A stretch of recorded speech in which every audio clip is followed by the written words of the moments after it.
દિવાળી આ માત્ર એક તહેવાર નથી, પણ આપણા જીવનમાં પ્રકાશ, પ્રેમ અને નવી શરૂઆતનું એક પ્રતીક છે.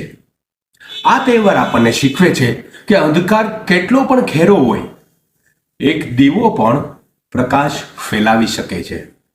આપણે ઘર સાફ કરીએ છીએ, પણ સાથે સાથે દિલમાં રહેલા દુઃખ, ગુસ્સો અને નકારાત્મકતા પણ સાફ કરવી એ જ સાચી દિવાળી છે. તો ચાલો આ દિવાળીએ ફક્ત દીવા જ નહીં, પણ એકબીજાના ચહેરા પર સ્મિત પણ પ્રગટાવીએ. આપ સર્વેનું જીવન પ્રેમ, પ્રકાશ અને સુખથી ઉજળું રહે, એ જ ઈશ્વરને પ્રાર્થના. આપ સર્વેને તથા આપના પરિવારજનોને હેપી દીપાવલી, નૂતન વર્ષાભિનંદન.